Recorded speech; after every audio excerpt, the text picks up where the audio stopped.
Buenos días a todos. Les agradecemos por estarse conectando a esta segunda parte del webinar Paquete Económico 2021, tópicos fiscales relevantes, que será impartido por el maestro José Antonio Guerra Caparrós.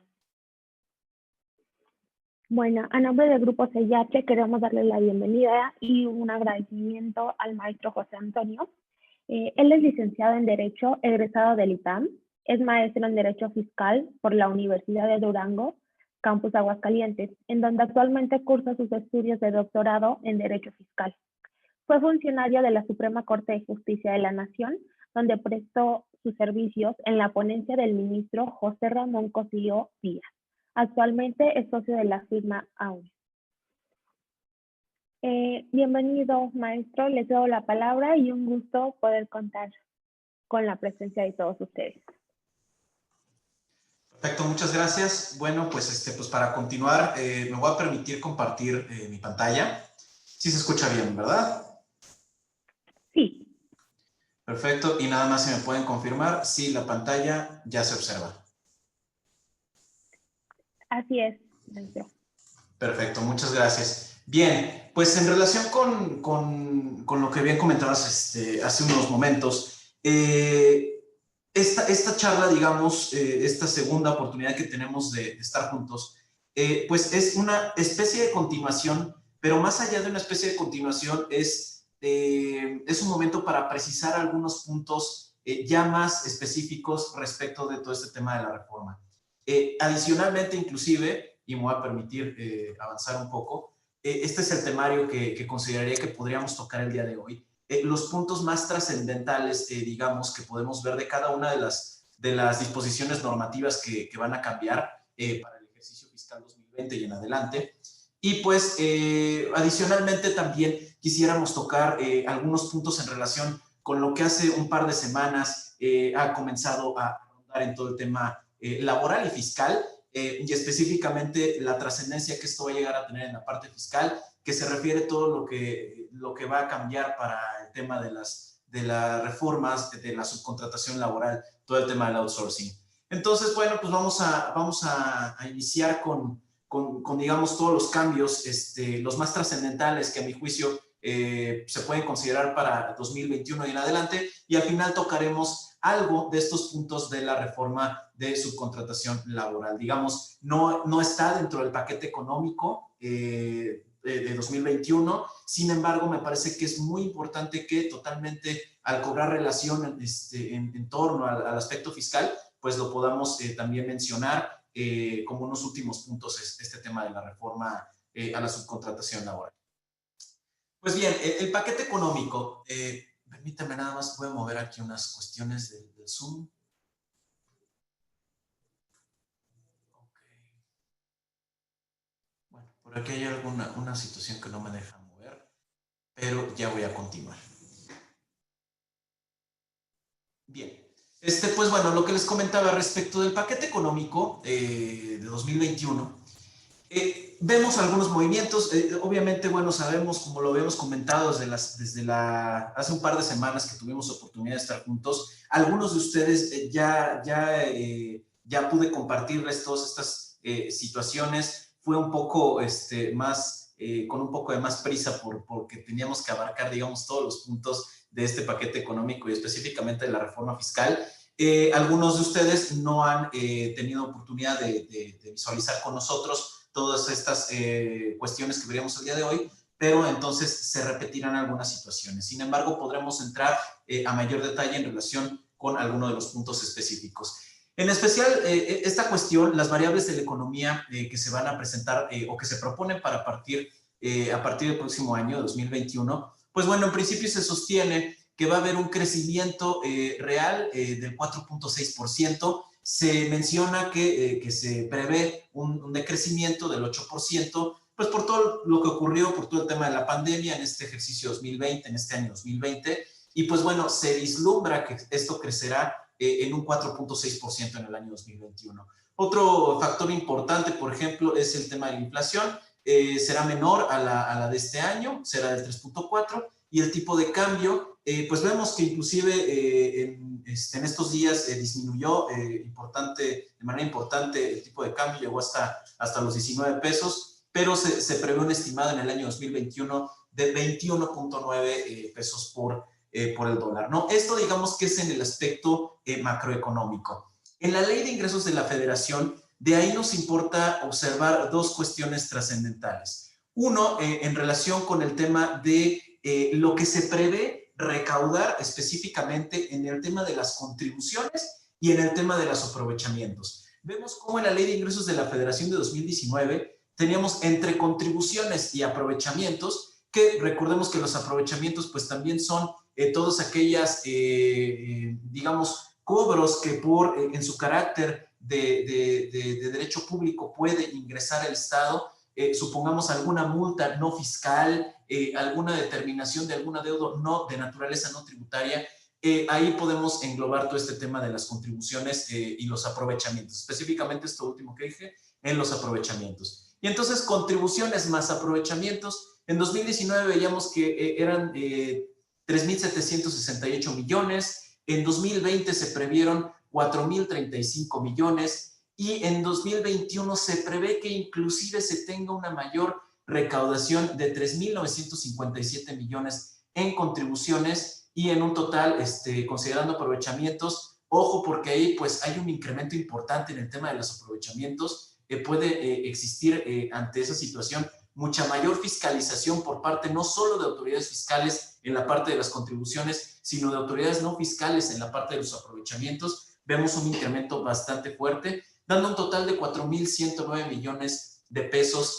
lo que se prevé recaudar por contribuciones y aprovechamientos. Lo que se observa es que si bien no existe un aumento en el tema de las contribuciones, no hay nuevos impuestos, sí hay muchas cuestiones que pueden afectar a muchos contribuyentes en el sentido de que va a haber una mayor fiscalización, va a haber una mayor presión por parte de las autoridades, toda la presión que no pudo realizar la autoridad fiscal o que no ha podido desplegar realmente en el año 2020 por todo este tema de la pandemia, yo creo que sí va a empezar a desplegar muchísimo más a partir del año 2021 y por tanto todavía puede haber un mayor incremento en la recaudación de contribuciones y aprovechamientos. Entonces vemos que va a cerrar mucho más la pinza la autoridad va a ejercer mucho más presión con los contribuyentes cautivos, sí no va a haber nuevos impuestos, pero sí hay mayores medidas de presión y de fiscalización para los contribuyentes. Específicamente, entrando también al artículo 16 de la Ley de Ingresos de la Federación, pues vemos también una evolución de este artículo 16 y específicamente en relación con la orden de acumulación o no acumulación de lo que son los estímulos fiscales. Este artículo 16 de la Ley de Ingresos de la Federación nos habla acerca de los estímulos fiscales que se otorgan año con año a los contribuyentes que específicamente pues caigan en los supuestos, ¿no? Estos estímulos fiscales en algunos supuestos se consideran no acumulables para efectos del impuesto sobre la renta. Es decir, que al darse el estímulo no se tiene que considerar ese estímulo que te dan como parte del cálculo de la base para el impuesto sobre la renta. Bien, a partir del año 2020, no al legislador, sino al Servicio de Administración Tributaria, en unas reglas administrativas, unas reglas de facilidades de carácter administrativo, pues estableció o se le ocurrió que ahí podía llegar a considerar como acumulable este tema de los estímulos fiscales que se daban en el artículo 16 de la Ley de Ingresos de la Federación.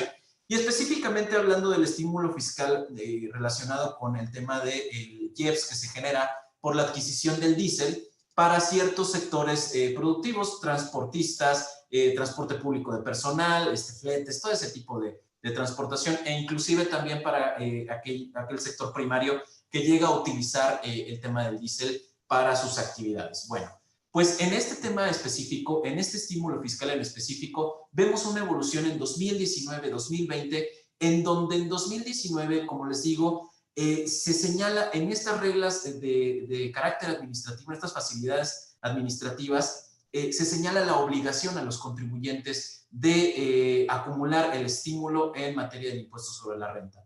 Eso está mal, eso estaba mal en el año 2019 y 2020 también, porque se repitió, digamos, estas reglas para el ejercicio 2020 también. Eso está mal porque a través de estas reglas de facilidades administrativas no es posible que la autoridad fiscal ordene la acumulación del estímulo fiscal. Ya se ha pronunciado Suprema Corte de Justicia de la Nación, ya se ha pronunciado el Tribunal Federal de Justicia Administrativa, ha habido pronunciamientos inclusive hasta la Procuraduría de la Defensa del Contribuyente, donde por cierto, no se señaló por ahí en mi síntesis curricular, pero tuve la oportunidad de estar 5 años como titular de la Delegación Aguascalientes de la Procuraduría de la Defensa del Contribuyente, y pues también la PRODECON inclusive se ha pronunciado sobre este tema en particular, que únicamente en la ley se puede establecer el orden de que se acumule un estímulo fiscal. ¿Y qué sucede? Pues para el año 2021 esto ya es una realidad. Y se señala en 2021, los beneficiarios de los estímulos fiscales previstos en las fracciones 1 a 6 de este apartado, que es que lo señalo básicamente el acreditamiento en ISR del IEPS, de diésel, considerarán como ingresos acumulables para los efectos del impuesto sobre la renta los estímulos fiscales a que se refieren esas fracciones. Entonces, ¿esto qué hace? Ahora sí ya se ordena a través de la propia ley que se acumule el estímulo fiscal de estas fracciones específicamente. ¿Esto qué hace? Que para efectos de los años anteriores sí pueda pelearse esta situación, sí pueda considerarse inclusive que no se debió de haber acumulado el estímulo fiscal y por lo tanto aún quede la posibilidad de pelear esa situación porque en 2019 y 2020 no estaba en la ley específicamente detallada esta obligación. Entonces ya a partir de 2021 se encuentra detallado que estos estímulos fiscales sí serán acumulables para efectos del impuesto sobre la renta. Y también dice, a partir de la percepción de la Cámara de Diputados en este proceso legislativo, que todos los estímulos fiscales se considerarán ingreso acumulable con excepción del estímulo fiscal aplicable a las personas físicas y morales que enajenen libros, periódicos y revistas. Esos son específicamente los que no se consideran como un estímulo fiscal que deba ser acumulable para efectos del impuesto sobre la renta, y ahí está básicamente más o menos de qué trata ese estímulo fiscal y y cómo se puede aplicar ese estímulo fiscal, pero finalmente lo que es un hecho es que no va a ser específicamente estímulo fiscal, no va a ser acumulable para efectos del impuesto sobre la renta. Y ahora entrando al tema del Código Fiscal de la Federación. En el Código Fiscal de la Federación, pues vemos que a partir del año 2014, cuestión que pudimos platicar en la sesión anterior, pudimos platicar todas las reformas que empezaron a aplicarse, no todas, pero vimos las más importantes que se empezaron a aplicar a partir de este ejercicio fiscal 2020 y que fue, digamos, una mayor reforma fiscal para 2020 que la que va a ser para el año 2021. Entonces, pues, tuvimos oportunidad de ver muchas reformas y entre ellas, pues podemos ver este tema de la cláusula general antiabuso. Sabemos hoy en día que la autoridad fiscal ya cuenta con esta posibilidad de que ante el escenario de que te estén ejerciendo facultades de comprobación, una visita domiciliaria, una revisión de gabinete, una revisión electrónica, la autoridad fiscal va a poder cuestionar no solo la materialidad de operaciones, como lo hace a través del artículo 69 del Código Fiscal de la Federación, sino también va a poder cuestionar el tema de la razón de negocios, el tema de la sustancia económica. Esta vocablo que ya existía, esta figura que ya existía, la sustancia económica, no en la ley, pero sí, digamos, la autoridad fiscal la venía manejando inclusive tanto por jurisprudencia de la Suprema Corte de Justicia de la Nación, en donde lo que se cuestiona ya más que nada no es la materialidad de la operación o la existencia, sino la razón de negocios. Y aquí, básicamente, lo que este artículo 5A del Código Fiscal de la Federación, pues te dice es que si existe un mayor beneficio fiscal que el beneficio económico esperado ante una operación comercial que haya realizado el contribuyente, si existe un mayor beneficio fiscal que el beneficio económico razonablemente esperado, entonces se va a poder considerar que no existe una razón de negocios. Y ahí viene un procedimiento en donde existe un comité específico conformado por la Secretaría de Hacienda y Crédito Público y el Servicio de Administración Tributaria, en donde se decidirá finalmente si la operación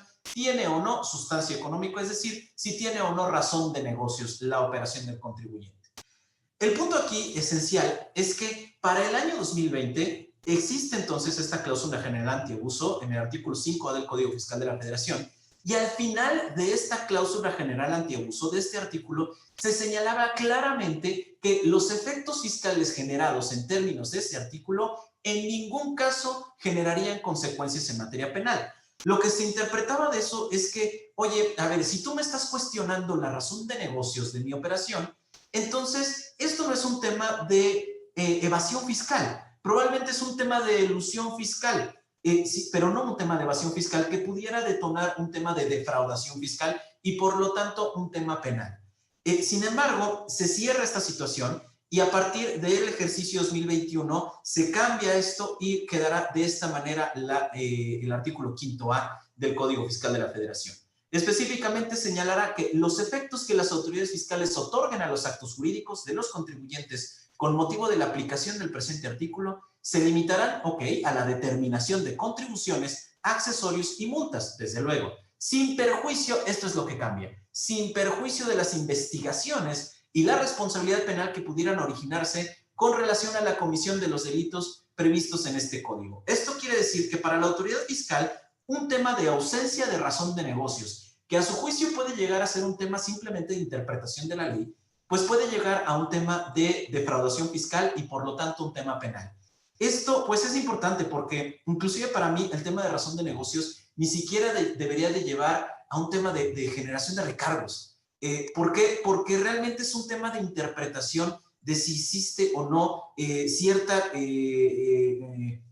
cierto acto, lo pudiste haber hecho de alguna manera distinta a juicio de la autoridad y esto te pudo haber generado un impacto fiscal menor por parte a juicio de la autoridad fiscal, ¿no? Entonces, realmente esta situación pues es muy importante tomar en cuenta porque ahora sí ya el tema de la norma general antiabuso, de este tema de razón de negocios, sí podrá llegar a ser un tema de naturaleza penal. Bien, la otra situación que también cambia, se modifica el tema de la cancelación y restricción temporal de certificado de sello digital. Sabemos que a partir del año de este ejercicio 2020 cambió también todo este tema de la cancelación de certificado de sello digital.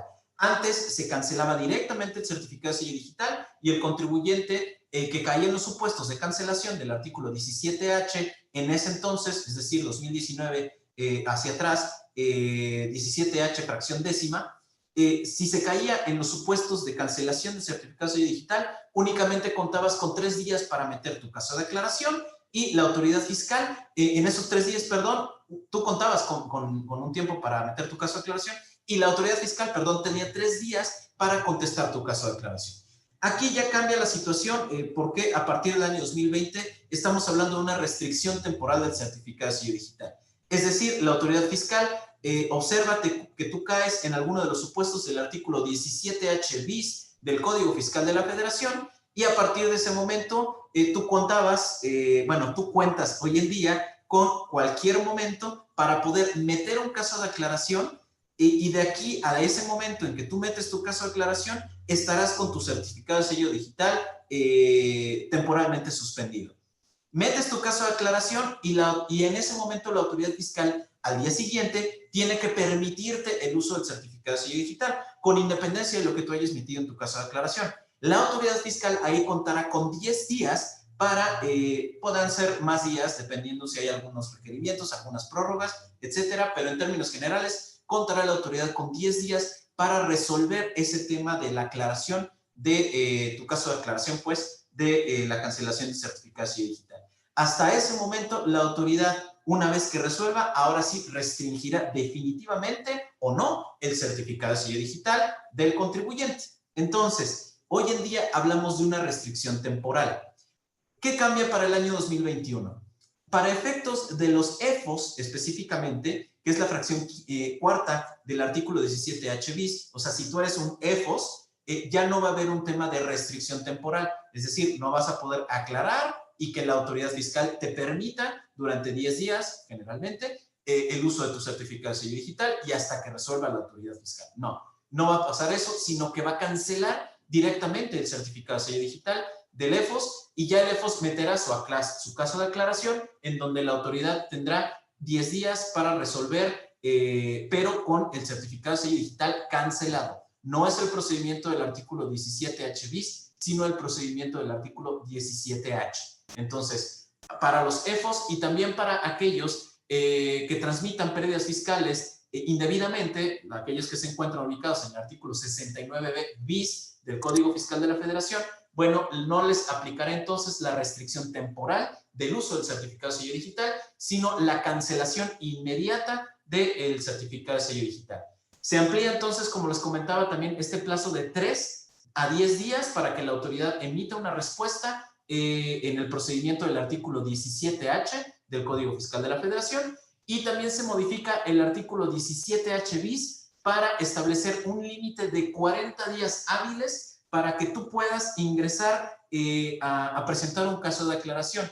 Es decir, te cae el oficio en donde te dicen que se restringirá temporalmente tu certificado de sello digital porque te adecuaste tu hipótesis en una de las fracciones del artículo 17H bis del Código Fiscal de la Federación. Bien, te cae ese oficio y entonces tú cuentas solo con 40 días hábiles para ir a presentar tu caso de aclaración o para presentar pues tu caso de aclaración en el portal del SAT y que la autoridad fiscal te permita el uso del certificado de sello digital y ya después la autoridad decida si te lo restringe definitivamente o no. Pero solamente se cuenta con 40 días para acudir a esta situación. Si tú no vas en estos 40 días a acudir a la aclaración, entonces ya se te determinará definitivamente la cancelación del certificado de sello digital. Bien, eso es por un lado. Por otra parte, también una de las que más preocupan, de las modificaciones que más preocupan para el ejercicio 2021 y en adelante, es el tema de la no localización y la consecuencia que tiene la no localización del contribuyente en su domicilio fiscal o bien del domicilio fiscal del contribuyente para efectos del tema de la devolución de saldos a favor. Anteriormente, este tema de la devolución de saldos a favor, si se daba una no localización del contribuyente, pues sí, la autoridad fiscal tenía por desistido de la presentación de la devolución al contribuyente, de la solicitud de devolución al contribuyente, o bien le rechazaba su saldo a favor. Esto se controvertía inclusive en medios de defensa y precisamente como no era una causal para tener por desistido o por tener por negada pues la devolución de saldo a favor del contribuyente, pues entonces se tiraba la decisión por parte de la autoridad fiscal y se reconocía el derecho subjetivo a la devolución del saldo a favor del contribuyente. Pues ahora ya se considera como una de las causales para tener por no presentada la solicitud de devolución del contribuyente esta situación de que el contribuyente se considere como no localizado o bien que su domicilio fiscal se encuentre como no localizado. Por ahí hay un criterio, hay una tesis jurisprudencial que habla de la distinción del tema de no localizado y no localizable. Sí hay que ver ahí una distinción. No localizado es cuando precisamente el contribuyente, pues vaya, no pudo estar en esos momentos en su domicilio fiscal. No localizable es cuando definitivamente no se puede encontrar al contribuyente en ese domicilio fiscal. Sí hay distinciones que nos marca la jurisprudencia, pero bueno, hay que ver ahí que ya el tema de la no localización de un contribuyente puede considerarse como un tema para tener por no presentada la solicitud de devolución y por consiguiente que el trámite no interrumpa también el plazo de la prescripción. También nos dice cambios del artículo 22D que la autoridad fiscal podrá ejercer facultades de comprobación por todas, por la totalidad de las solicitudes de devolución o solamente por una. También ese es un tema en particular que pues muchos contribuyentes se llegaban a quejar porque la autoridad fiscal, por cada una de las solicitudes de devolución que presentan los contribuyentes mes con mes, principalmente tratándose de IVA, pues presentaba la autoridad fiscal las facultades de comprobación. Entonces hacía muy engorroso este tema. También se amplía de 10 a 20 días el plazo que tiene la autoridad para emitir y notificar la resolución que derive de las facultades de comprobación para verificar la procedencia de la devolución. ¿Qué otro cambio hay? Hay un cambio en el artículo 30 del Código Fiscal de la Federación, que es el cambio de la conservación de la contabilidad.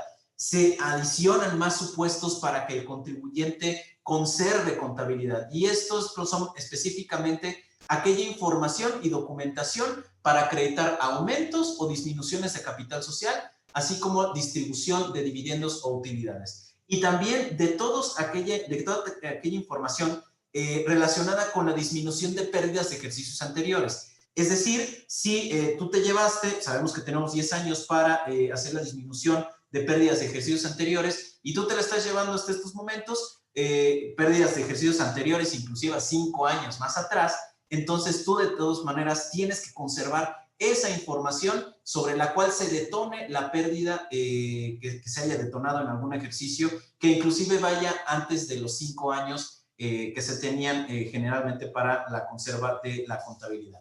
Pero bueno, aquí en este caso se incluye como obligación de los contribuyentes proporcionar durante facultades de comprobación de ejercicios fiscales que disminuyan pérdidas de ejercicios anteriores, documentación que permita verificar la procedencia de aplicación de pérdidas fiscales, pues se requiere analizar la información y documentación soporte para acreditar los referidos actos, entre los que se encuentran todos aquellos documentos e información relativos al saldo origen y movimientos de la CUFIN, de la CUCA o de cualquier otra cuenta fiscal o contable involucrada. Entonces, todo lo que tenga que ver con pérdidas de ejercicios anteriores se tiene que conservar forzosamente en la contabilidad del contribuyente.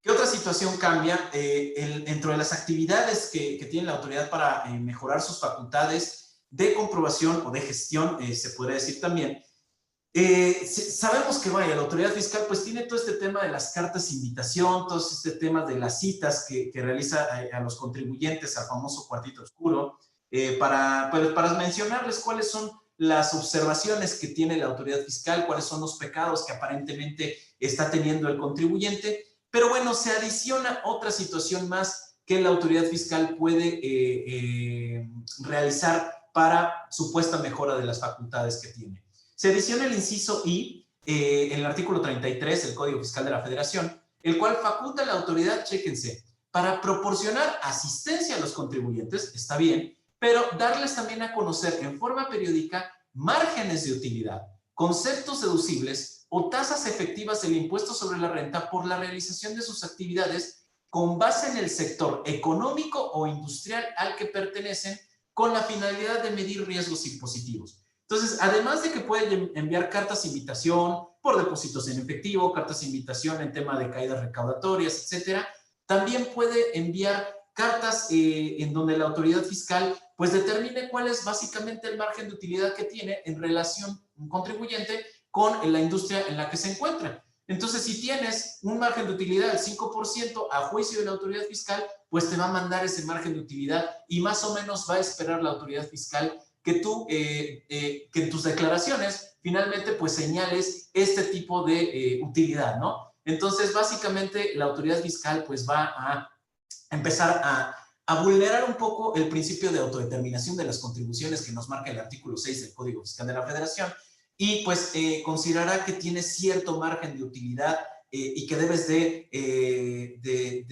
hacer tus declaraciones de cierta manera. Entonces, aquí vamos a ver en un futuro cómo es que va a desarrollar este tipo de facultad la autoridad fiscal, porque suena, pues la verdad es que como se ve en el texto, honestamente suena un poco, un poco inquisitivo ya este tipo de situaciones que realiza la autoridad. ¿Qué otra situación? Cambia el tema del aseguramiento precautorio, y esto es, recordemos, el aseguramiento precautorio de bienes es una medida cautelar que tiene la autoridad fiscal cuando los contribuyentes, en términos del artículo 40 del Código Fiscal de la Federación, impiden el inicio o el desarrollo de las facultades de comprobación de la autoridad.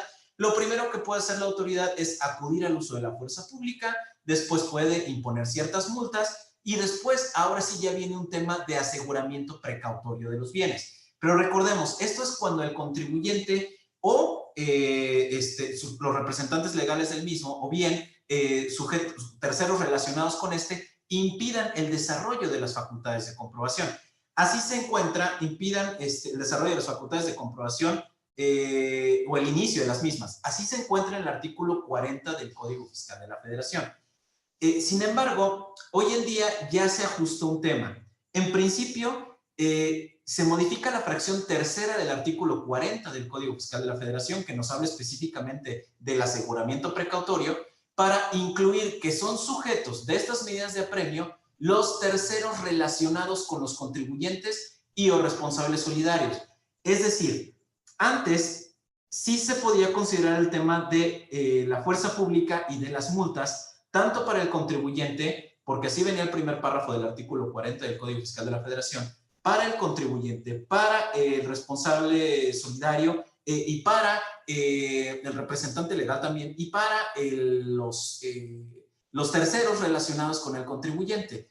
Pero el tema del aseguramiento precautorio, que es la fracción tercera, no venía el tema de los terceros relacionados. En la exposición de motivos se señala que es para aquellas personas, por ejemplo, los terceros relacionados, que serían los EFOS básicamente, o bien aquellas personas que tuvieron ingresos asimilados, asimilados a salarios.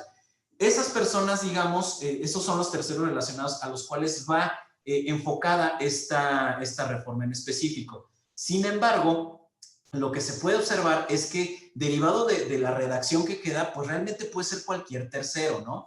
Entonces, en cualquier momento, cuando se pueda realizar una compulsa, a alguno de los clientes de ustedes o ustedes mismos que les realicen una compulsa, si tú no entregas la información en relación con la facultad de comprobación que le están llevando a cabo pues a la persona específica por la cual te están compulsando a ti, pues bueno, si tú no entregas esa información, sí puede llegar ya a venir un tema de aseguramiento precautorio. Y el tema de aseguramiento precautorio, pues no solamente viene con que en un inicio se puede llegar a embargar, por ejemplo, los bienes inmuebles, aseguramiento precautorio de los bienes inmuebles. ¿Por qué? Porque ahora ya cambia el orden que se está estableciendo para efectos del aseguramiento precautorio. Entonces, se ajusta la prelación en el artículo 40A del Código Fiscal de la Federación. La prelación, es decir, el orden que va a tener la autoridad para asegurar los bienes del contribuyente.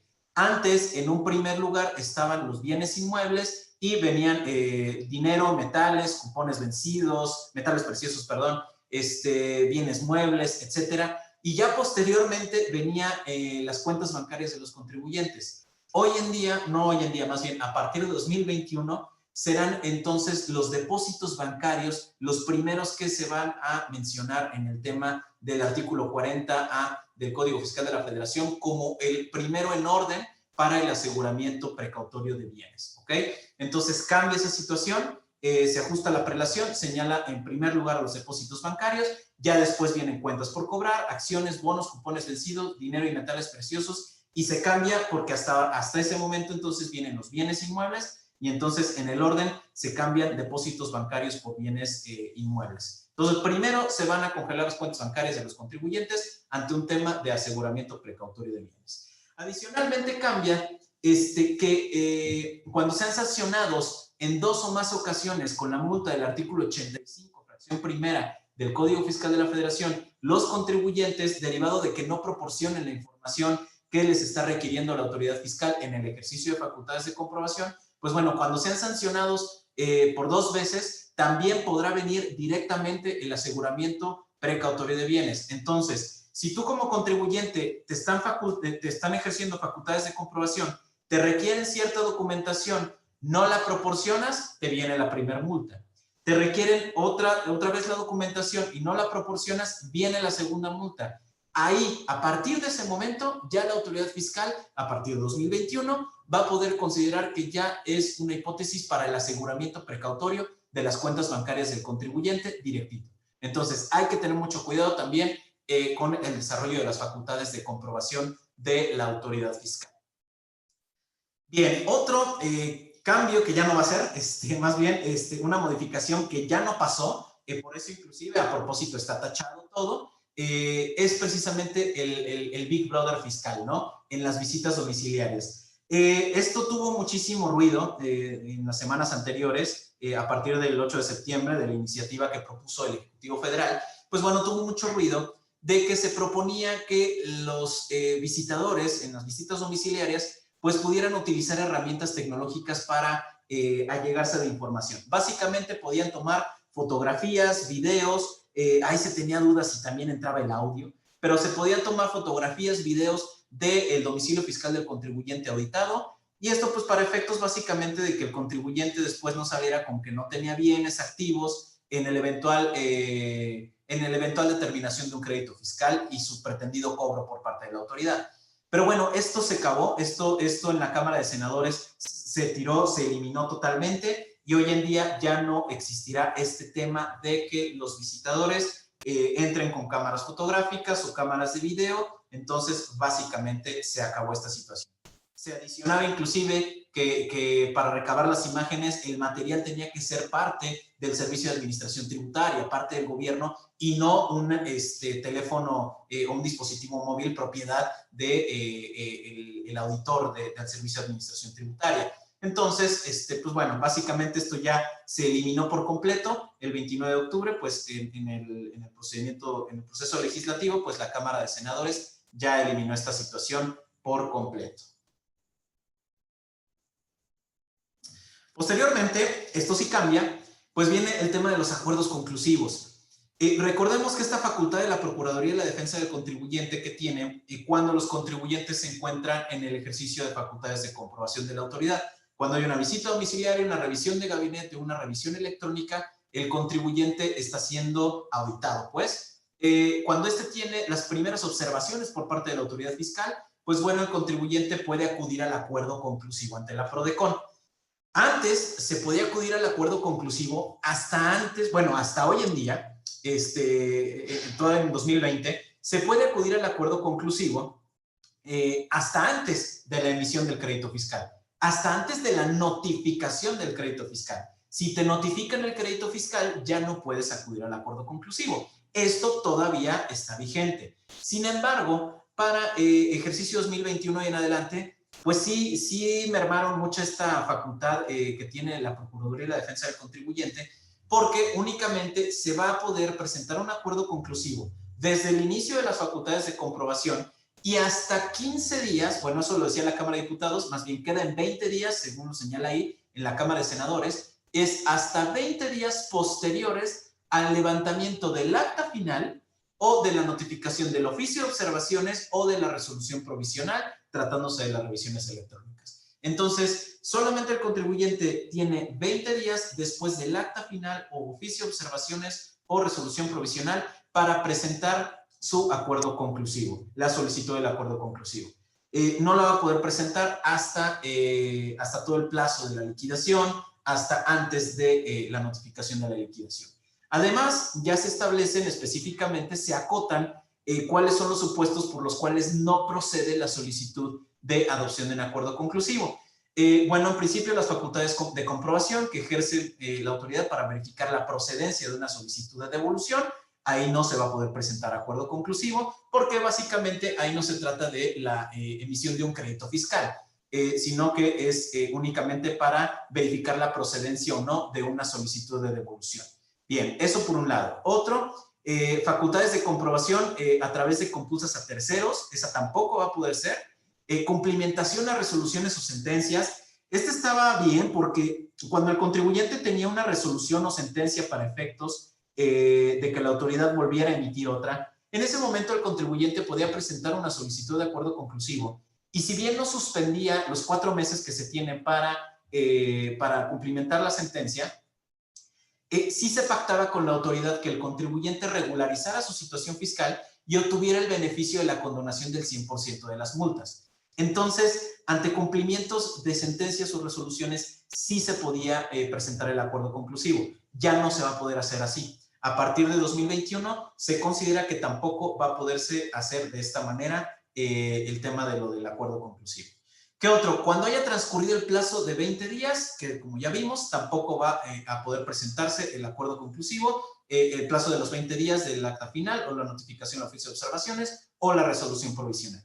Y también, pues, cuando se trate de EFOS, cuando se trate de contribuyentes que estén ya listados en lista definitiva, pues, del artículo 69b del Código Fiscal de la Federación, tampoco podrán ser parte de o entrarle al tema de los acuerdos conclusivos. ¿Qué otra cuestión cambia? Cambia también el tema del embargo de la cartera de créditos. Hoy en día la autoridad fiscal está ocupando muchísima esta facultad que le provee el artículo 160 del Código Fiscal de la Federación.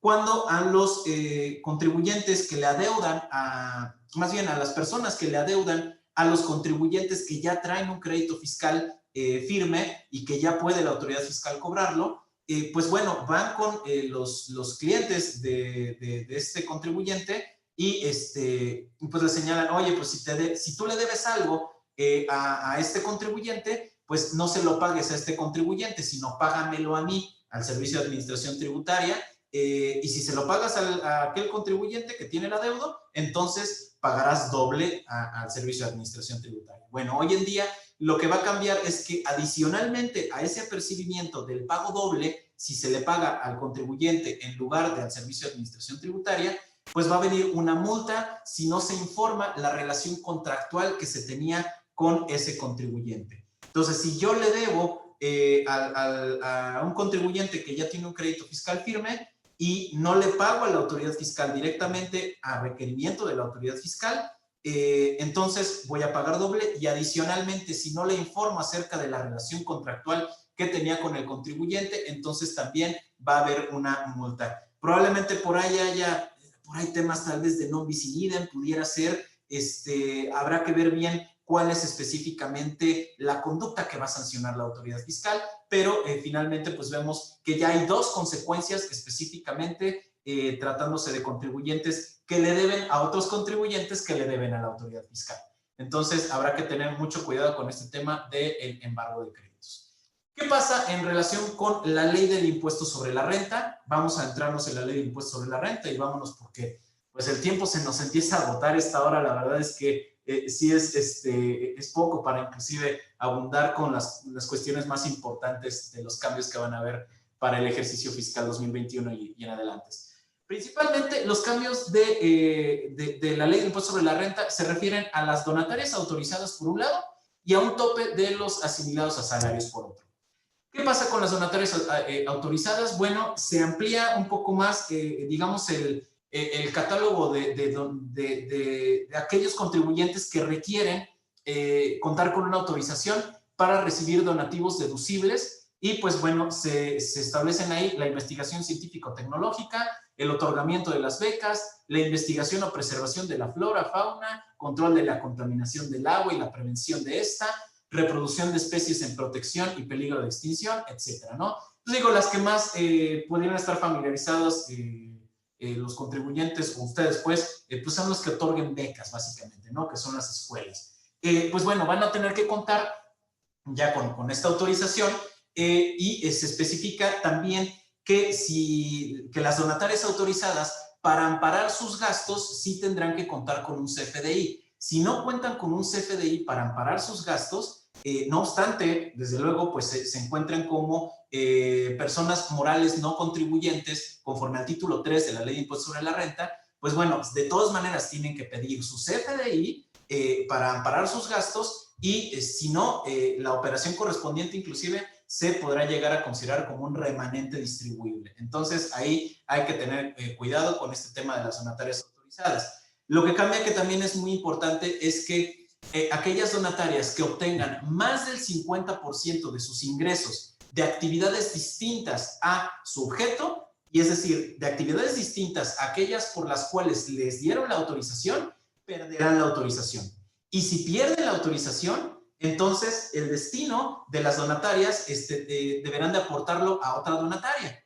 Ojo, el destino de su patrimonio. El patrimonio que obtuvo la donataria derivado del ejercicio de sus actividades como donataria autorizada, si pierde la autorización, ese patrimonio lo tendrá que aportar a otra donataria. Esa es una cuestión trascendental ahí que tiene la autoridad fiscal para con los contribuyentes que estén en este tema del título 3 de la Ley de Impuesto sobre la Renta.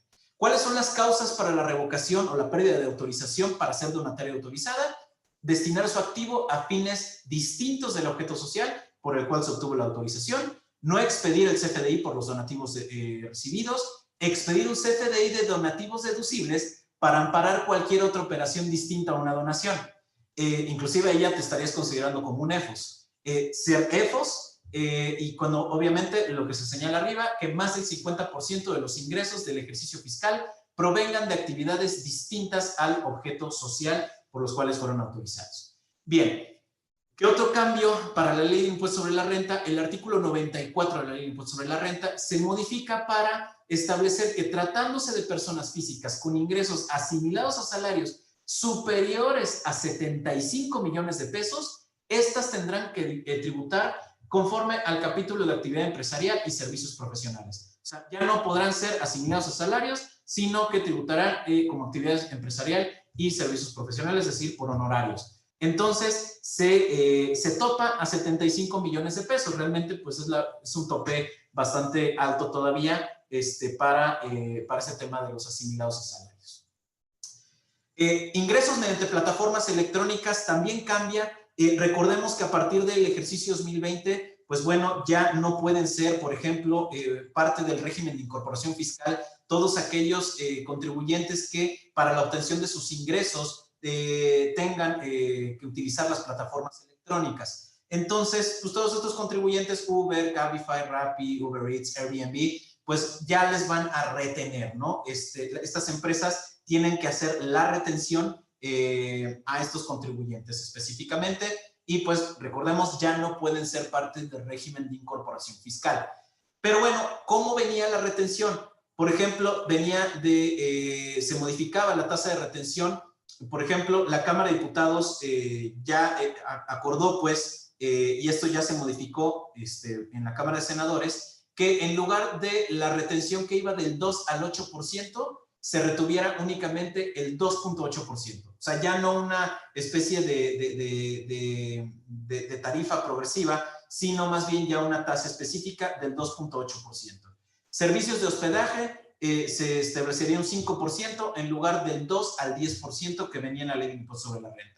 Enajenación de bienes y prestación de servicios, una retención del 2.4 en lugar del 0.4 al 5.4%. Esto fue lo que estableció Cámara de Diputados. Ahorita vamos a ver la variación en Cámara de Senadores. Y también ya queda definitivamente un bloqueo temporal de 3 meses al acceso al servicio digital del prestador de los servicios digitales, tratándose del incumplimiento de las obligaciones de retener y enterar el ISR en que incurran las personas morales residentes en el extranjero sin establecimiento permanente, así como entidades o figuras jurídicas extranjeras. Es decir, si estas empresas no hacen la retención y el pago del impuesto sobre la renta de todos estos contribuyentes que obtienen sus ingresos mediante plataformas electrónicas, entonces va a haber un cierre, un bloqueo temporal de 3 meses al acceso al servicio digital. Es muy importante esa situación porque, pues bueno, es trascendental totalmente esta repercusión que pueden tener estas plataformas electrónicas. ¿Cómo quedó en Cámara de Senadores? Ya el 29 de octubre que pasa esto ya la Cámara de Senadores, pues queda ya definitivamente una tasa de retención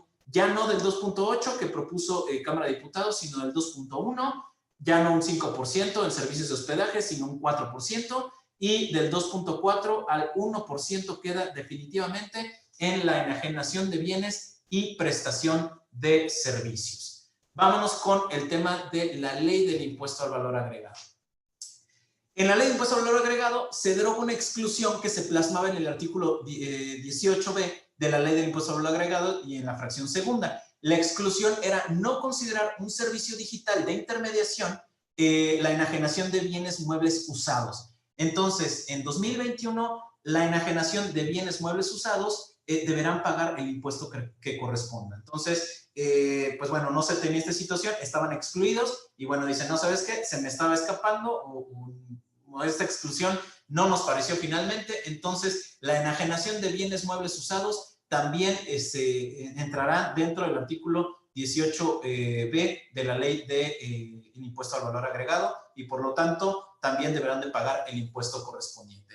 Estas reglas me las voy a saltar, son reglas para los residentes en el extranjero sin establecimiento permanente que proporcionen servicios digitales a receptores ubicados en territorio nacional, porque quiero entrar ya para finalizar en estos minutos que nos quedan a este tema de la reforma de subcontratación laboral que acaba de presentar la semana pasada el Ejecutivo Federal en una mañanera, pues bueno, con la Secretaría de Trabajo y Previsión Social, estaba el Procurador Fiscal de la Federación, no estaba la Secretaría de Hacienda y Crédito Público, perdón, la jefa del Servicio de Administración Tributaria, pero creo que sí estaba el Secretario de Hacienda y Crédito Público, pero vaya, ya se empieza a mover todo este tema del outsourcing en México. Y vamos a ver unas cuestiones que hay que matizar previamente, ¿no? El outsourcing o la subcontratación laboral en México se entiende de alguna manera igual, ¿no? Son conceptos que significan básicamente lo mismo en México, o que así se han entendido básicamente en México, y ambas a la fecha no son prohibidas por el artículo 15A de la Ley Federal del Trabajo. ¿Qué te dice el artículo 15A de la Ley Federal del Trabajo? Se prevé este tema de la posibilidad de subcontratar personal, ¿no? Siempre y cuando no abarque la totalidad de las actividades iguales o similares en su totalidad que se desarrollen en el centro de trabajo, se justifique por su carácter especializado y no comprenda tareas iguales o similares a las que realizan el resto de los trabajadores. Solo así, en todo caso, podría considerarse un tema de subcontratación laboral.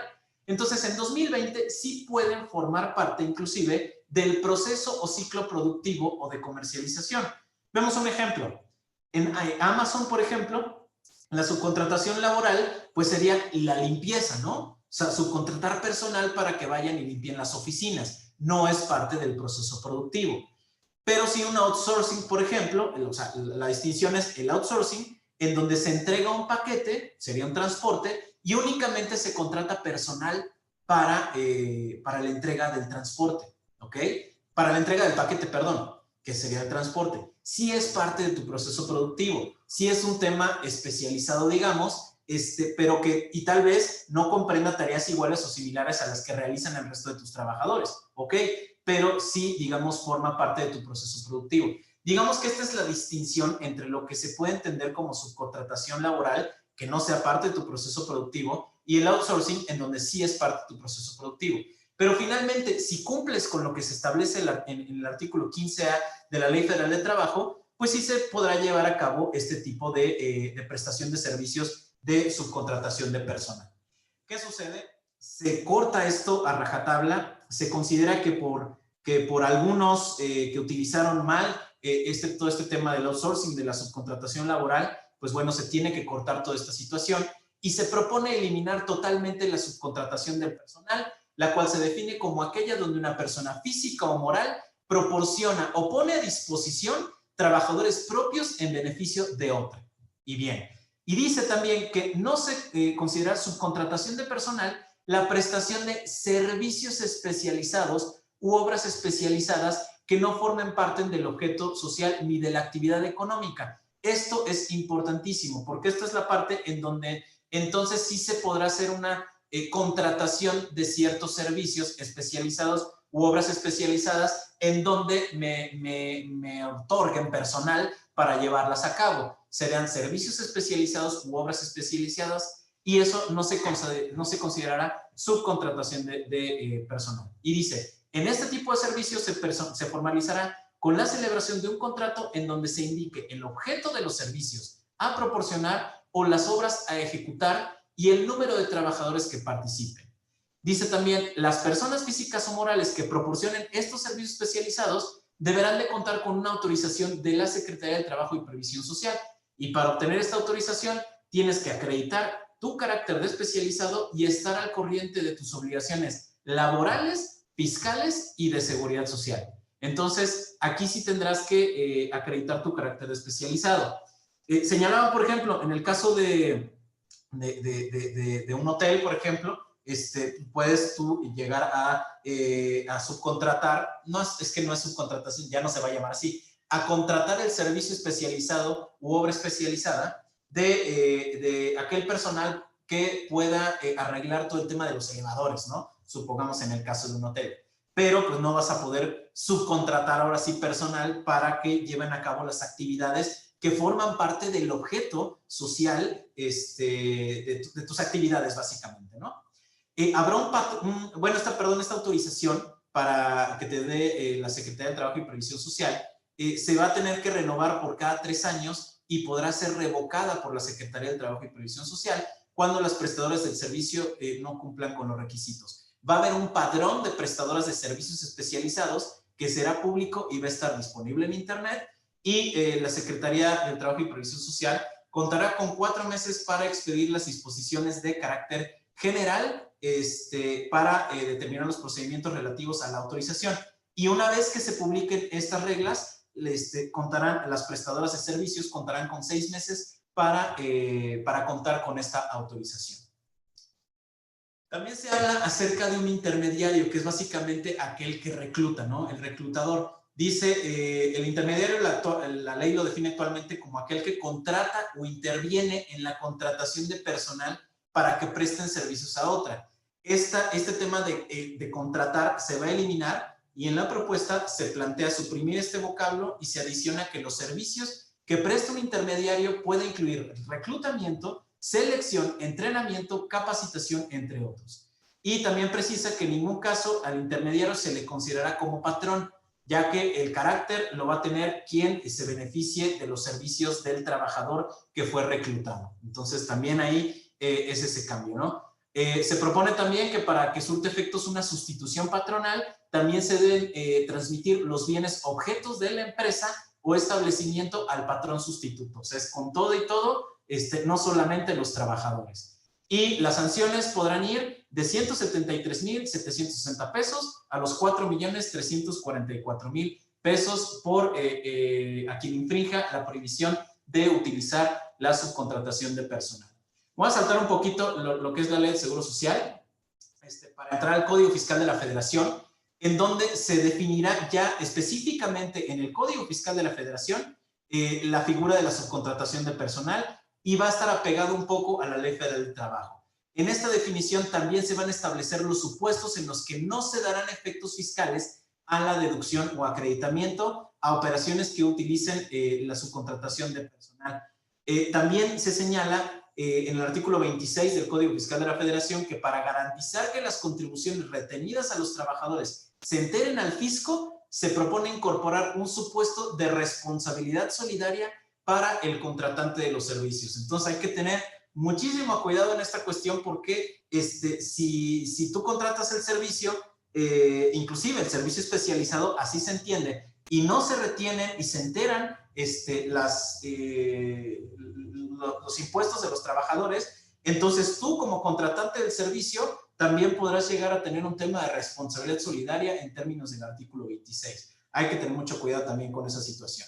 También se propone pues, criminalizar esta situación, ¿no? Esto se va a considerar como un tema de defraudación fiscal. Se propone establecer en el artículo 108 del Código Fiscal de la Federación la conducta consistente en utilizar esquemas simulados de prestación de servicios especializados o realizar la subcontratación de personal. Es decir, si tú dices, no, es que estoy contratando un servicio especializado u obra especializada y realmente estás contratando personal, o sea, es una subcontratación de personal, entonces esto puede llevarte a un tema de defraudación fiscal y sus equiparables. Y pues bueno, consecuentemente esto, dependiendo de las cantidades y todo lo que circunscribe en términos de delitos fiscales, pues bueno, esto pudiera llevar a un tema de delincuencia organizada y ya sabemos que ese es otro cantar, ¿no? El tema de delincuencia organizada, todo el tema de la prisión preventiva oficiosa y todo el tema inclusive ay, perdón, se me fue ahorita la palabra, de todo el tema de los bienes, no es expropiación, disculpen, se me fue ahorita la palabra, se me fue, disculpen por esa situación. Pero bueno, esto puede llevar a cabo la autoridad fiscal, llevar todo el tema de la subcontratación laboral a todo este tema de la defraudación fiscal. En la ley del impuesto sobre la renta y en la ley del impuesto al valor agregado, ya por temas de tiempo no va a poder abundar mucho, pero pues establecen básicamente cuáles son los requisitos para que se cumpla con para las deducciones y los acreditamientos de cada una de las leyes respectivas para poder tener estos derechos a deducciones y acreditamientos, ¿no? Contar con la autorización vigente que emitirá la Secretaría de Trabajo y Previsión Social, o sea, que te otorgue esto a quien estás, de quien estás adquiriendo la prestación de estos servicios, el CFDI por concepto de pago de salarios de los trabajadores, que también te lo otorguen a ti, la declaración de entero de las retenciones de impuestos efectuadas a dichos trabajadores y el pago de cuotas obrero patronales al IMSS, así como pago de las aportaciones al Infonavit.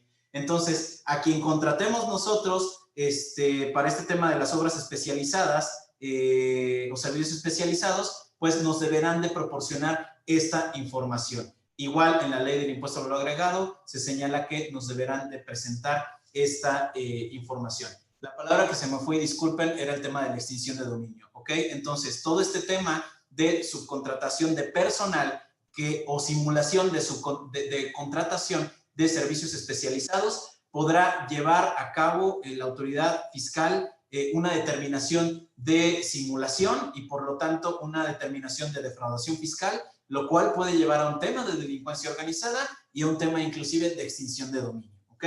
Entonces, pues básicamente estos son los cambios que les quería comentar.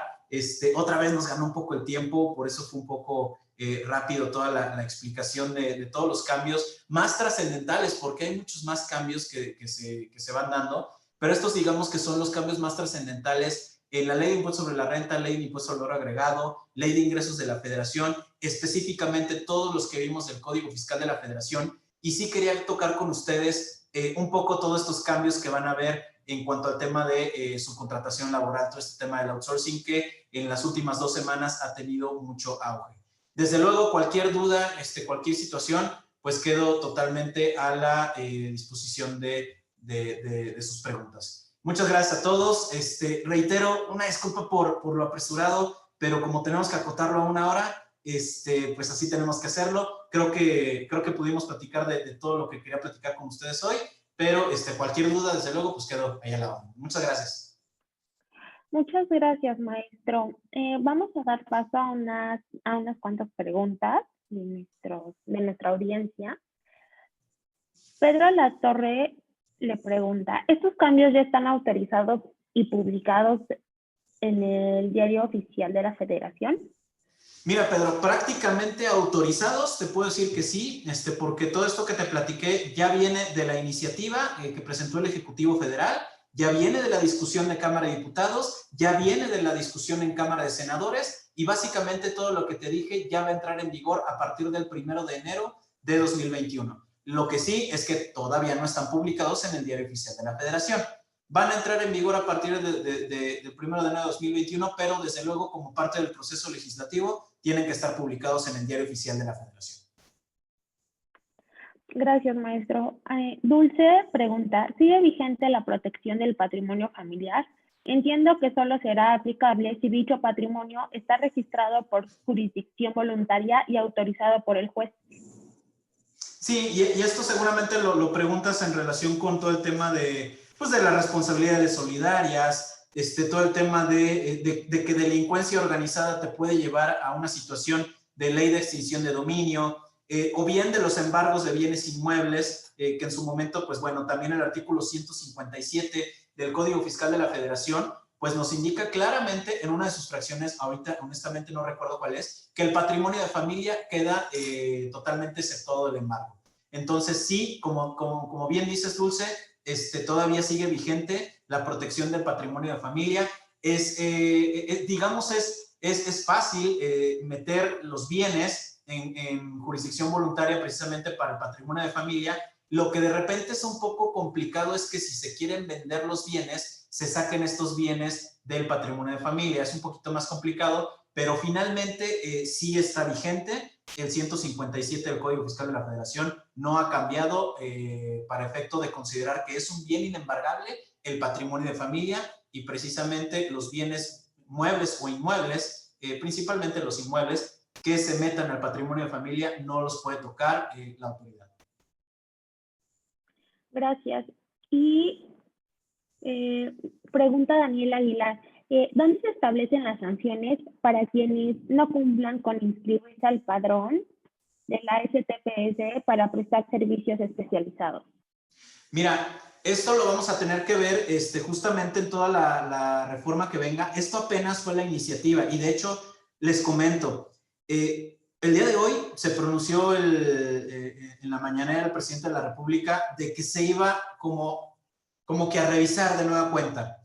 Hubo mucha presión por parte de cámaras empresariales, de grupos organizados, en relación con este tema que platicamos al final de la reforma laboral, todo el tema de la subcontratación laboral más bien, y sí se comprometió supuestamente a verificar la viabilidad o no de todas las normas que ya se estaban previendo. Entonces, no quisiera adelantarme, Daniel, con tu duda, porque todavía no es un hecho que esto vaya a pasar. tenemos que estar muy atentos porque el presidente, pues sí básicamente les dijo, apúrense con esta, porque lo queremos sacar para el ejercicio 2021, o sea, para empezar con el año 2021, y pues diputados y senadores tienen que moverse mucho para ver si va a cambiar o no va a cambiar todo este tema de la subcontratación. Entonces, hay que estar bien atentos cómo va a ir cambiando durante este mes esto último que quedan en noviembre y diciembre, y pues para ver si entran en vigor todas estas modificaciones que se vieron, y pues las sanciones para quienes no cumplan con inscribirse al padrón de la Secretaría del Trabajo y Previsión Social, pues tendrían que estar específicamente ubicadas en la Ley Federal de Trabajo, tendrían que estar ahí totalmente las sanciones, porque no tendrían que estar desde luego en las leyes del impuesto al valor agregado, la ley del impuesto sobre la renta, el Código Fiscal de la Federación. Ahí solamente vienen las repercusiones en materia fiscal, el no acreditamiento y la no deducibilidad de los gastos que estén relacionados con subcontratación laboral. Muchas gracias, maestro.